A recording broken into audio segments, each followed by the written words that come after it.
Alright, we're just going to have a quick look at color and a few things that are very, very useful that you can do if all you need to do is bring a lot of shots that are really similar into having a single look applied to them.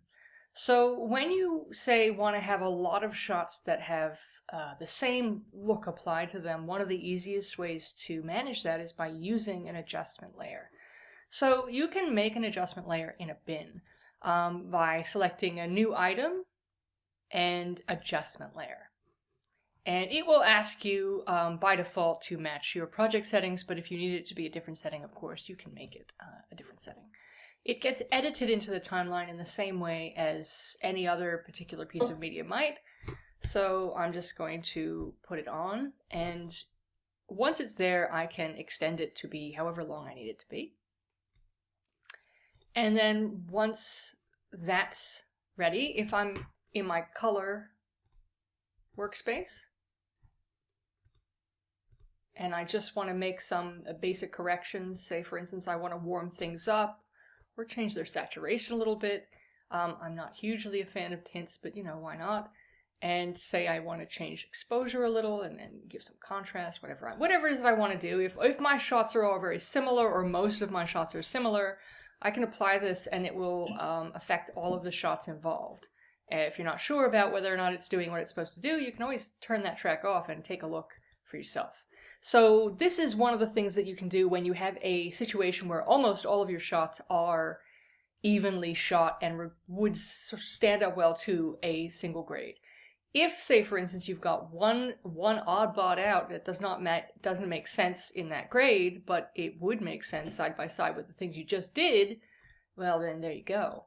And that is the case. This particular scene, there's one shot that's just way more saturated and warm than the rest of them, so I've just kind of graded the rest of them to match that one shot because I can. One of the things I think that's really important about grading is that you start with shots that have a very even tone and a reasonably even sense of exposure. If the shot that you start with is already pretty saturated, has high contrast, has really strong highlights and whites, it's gonna be harder to do a good grade without losing some of the detail in the absolute black and absolute white areas of the image. So just bear in mind that you only really get good quality outcomes when what you're starting with has been nicely shot with the intention to grade, which means really even exposure and contrast. Nothing stands out as being impossible to work with. And by that I mean having whites that aren't so white that they're gonna blow out completely, or having absolute blacks. Here in this image I can see that there are some very, very, very minimal areas of black, but we have a really good range of exposure across the field of the image, and that to me is, it's not, you know, it's not bad. So I think that when we're looking at the, the whole of this, that just a quick use of these simple basic correction tools on an adjustment layer brings this scene reasonably into alignment. Not necessarily perfectly, but you can always, you know, if you've got one or two shots that need a little bit of extra whatever, you can always then go and add a bit more to those shots if you need to, because it's cumulative, right? You can not only add an adjustment level grade and then a single shot grade. Technically, you can, if you want to, add multiple instances of grade because they are sort of an effect. If you come in here to the effect controls, you can see that there is a lumetri color grade here.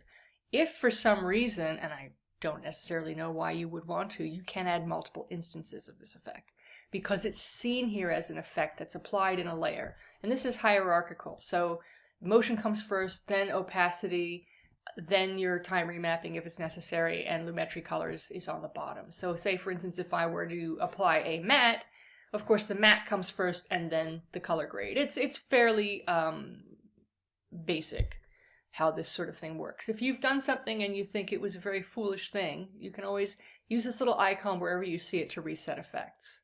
And that is interesting that it doesn't work on this. I can delete the mask, however, just by selecting it and making it go away. We do not want to go away. Pourquoi? Oh, we don't want to go away. Oh, that's fun. Oh, I've got the wrong tool. Oh, what happened? Clear. That was weird. Sometimes they change these things. So anyways, say for instance here I've made this, maybe I've made some kind of hideous adjustment, like a really, really icky one. If I'm not happy with it, I can always go up here and reset this adjustment. So know that you can make changes easily, and if you really have made a boo-boo, you can reset. In many of these individual bits and pieces internally, you still have to go up to the top to reset, and it will get rid of everything. So just know that that's part of it. The other thing that's really important is that while these color wheels are perhaps one of the least accurate tools, they're very, very touchy. Hiding in here is the comparison view.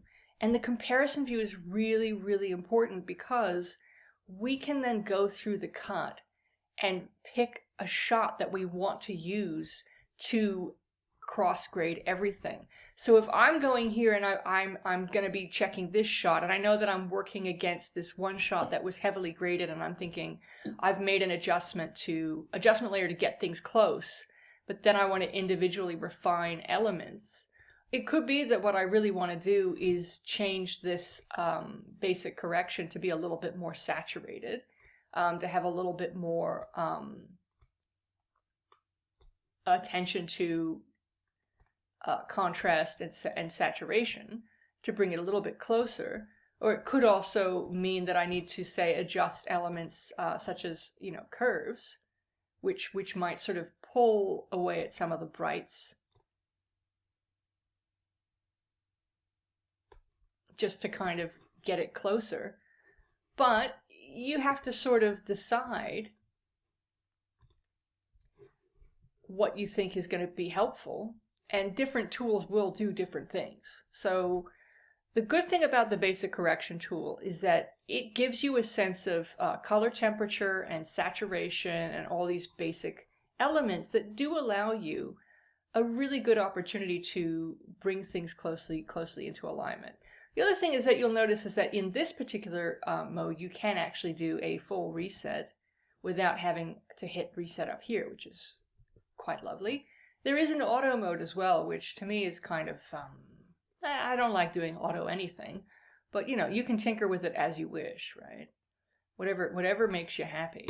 So if I'm going to go through to different shots and have a look at how they all stack up, I can sort of see that some of them are right on the money, some of them are a little bit brighter, but it's not really tonally a problem. And, I'm relatively pleased with this combination. This shot here feels like it's maybe a little too orange, just because that face looks quite orange. But it doesn't bother me too much. You could always go back in and change it.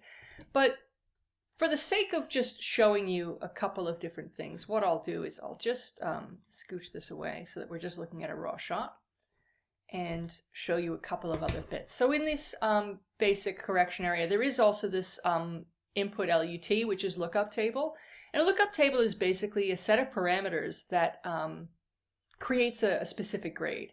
When you then apply one of these, they're kind of designed to speak to particular types of cameras, and they're very, very limited in what they're going to do, but they have specific purposes, and they may not make a lot of sense for this particular type of media. They would make sense with other types of media that are more suited to this these presets. But it's not necessary that every instance of doing a grade uses one of these LUTs. It's just not necessary. If we go into creative, we have these looks, which is slightly different, although they're still the same type of file. Here we have the capacity to just put on a whole bunch of different preset thises and that's, and change the intensity of them. So you could say, for instance, have things that are a bit like this and a bit like that and whatever, but I personally still find that this is really just not, it feels very inefficient to me to go zipping through all this, trying to find the perfect blah blah blah when you could just create it yourself.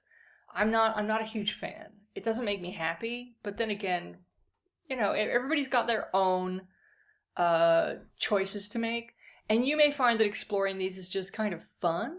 So, you know, go for it and explore if it's what you want. And once again, if you've made some weird sort of tinker tonkers, then you can just go and reset, come back to ground level, and know that this creative is based on this idea of look, but that you can still do things without applying looks, which is a little bit ick. You can change quite a lot, really. The sharpening tool is kind of icky. And so is the vibrance tool. If you use these tools, your video is going to look just so crunchy. I don't think that this is a good idea. Anything taken to an extreme is going to give you a very, very extreme result, essentially. What can be useful for light grading is knowing that your shadow and highlight tint can be modified. So if I know that a shot is needing a grade, sometimes just the basic general global correction isn't enough. Sometimes I want, say, my highlights to be warmer, and I can edge my highlights into being warmer really quickly by using these tools. And it's a real subtle change, but you can tell that it's a change. If I just turn this off and on, you can see that even just applying this change on the highlights is highly useful. If I know that my shadows need to be a little bit over yonder, like down towards the blues or something, then you can see it instantly has a huge input. A significant input. So the thing that's really important here is with these wheels, the further out you go towards the edge, the more intense the colored saturation becomes. So usually you only make very, very, very modest adjustments here. And to be frank, these parts of this tool are probably the least straightforward. They seem straightforward, but they're a little fiddly. So if you find that this is a little bit much, then maybe they're not your first point of call. So let me just scooch into the curves. So when we deal with curves, we're dealing with information about hue, saturation, and it's basically sort of all of this stuff or just some of this stuff. You can isolate one element and say pull the reds out, or you know, do something extremely. If you want to test the limits of what a thing can do, go drama, because this is what you're going to get. So if I just wanted to say slightly elevate a particular element of this, thinking I'm going to create warmth, it may not necessarily be the right choice. But if I know that I can apply it selectively to a particular area, then maybe it'll help a little bit. But it usually is about a lot of different elements at once. So say, for instance, if I want something to be warmer, I can pull the blues out of it. It still then creates a kind of greenish tinge. These things have to be managed very carefully, probably a little bit more advanced. If you just sort of globally look at the luminance and everything else, you can create more contrast in the image by bringing a little bit of curve into it. If I turn this on and off, you can see what it has done. It doesn't necessarily make it good. I'm just showing you what kind of things can be done. I'm just going to reset this, and I'm going to go to the greens. Now, in video signals, green carries a huge amount of luminance information. So when we manipulate the greens, things get a bit weird really much more quickly. It's a little bit more dramatic, and I generally don't touch the greens. It's just not, it's not really my favorite place to make adjustments, and it doesn't usually help with making something warmer or colder. It just kind of, yeah, it's not my favorite thing. But worth to note that when you are making adjustments, I wouldn't start with the greens. It's just touchy. In terms of hue and saturation, this is where we can sort of very quickly alter like elements of color and hue. So you're basically shifting the values. You're sort of saying, well, I want everything to be more orange, and by shifting everything into the orange like this, I can do that. If I scooch over to Greenland, the green stuff, you can see that it just has a kind of relative element of change, and that as I sort of go upward, it gets more saturated. As I come downward, it's less saturated, and as I move around, it will change which elements of this shot become more vibrant. And so you can actually use tools like this to help you with a grade as well. You can also do this in a way that is particularly unique and fun. And whether or not it's good is another question. I mean, surely it's far too much fun. Don't come for me when I'm having fun. Look at that. It certainly looks more vibrant, but it's still not a match for this in the way that the other tool was. There's also hue versus hue. So let me just reset this and show you what that does. Oof. This is what we call split toning. So when you split tone, you're basically kind of saying, I want one element of to have one value and the other elements to have a different value. It creates a unique opportunity to do really fun stuff like change the color of somebody's shirt. And I mean, this shot does not look good, but you know, it's a thing that you could do if you really needed to or wanted to. I don't think anybody needs to do this, but I'm sure that some people would find this really quite fun, and I suppose it's fun. Lots of things are fun. Hue versus Luma. This is about the overall luminance and what kind of color is attached to it. So we're dealing with the colors of like the white values. So if you want your white values in particular to be isolated and given a different, you know, say you want the yellows to be really dark, that's something that you can do. I mean, it's not always useful, and it does get pretty scungy pretty quickly. I'm not a huge fan, but sometimes you need to touch these. Not today. I don't think you guys are going to really use these super big time, but if you want to, you can. I mean, this is the dastardly friend, and where we get the most useful element, the comparison view, but also attached to what I feel is probably the least useful element, which is this particular setup on the tones, because they're just a little tricky to control. They're just, every little minute adjustment is enormous. So just know that you can sort of change the sort of impact of them with these sliders, but it's just fiddly as. Not my friend. You can play with them, but you know, just play with things to get a sense of how they work. And so here we have key colors. I don't know. Why not? You can, but you know, it's oh goodness. Oh, I've got security, thanks. Gracious heavens. I'm not going to deal with that right now. In any case, let's just assume that we did. All right. So if we've got,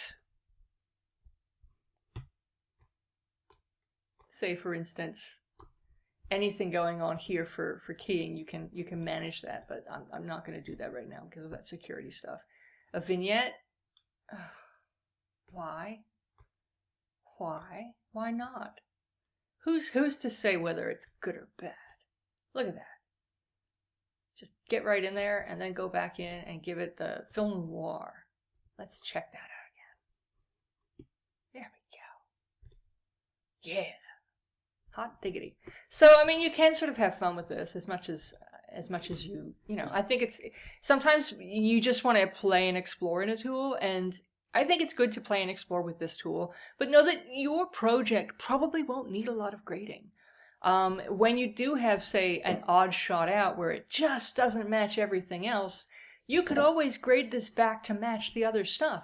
But if, like me, you just think, well, really what I like is that saturated look and I'm going to bring everything else into alignment with it, then sure, maybe it makes sense to grade it all up like this and to just spot grade little bits and pieces that are interesting to you.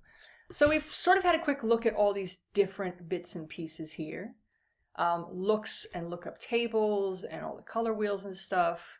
This thing here is not letting me do my life because of security issues, which is always fun. Yeah, we'll have to deal with that some other time. But it's not really necessary right now anyways. And I think ultimately, this is the least of your concerns. My thinking would be, it's good to know that it's here, it's handy, it's fun, but try and attend to your audio design and your graphics before you play with this at all. If you wind up not having time to do any of this, I don't think that's a problem. It's much more important to attend to sound. So have fun with it when you get the chance, but know that this is more like a little taster of something that you might explore in the future, more in depth.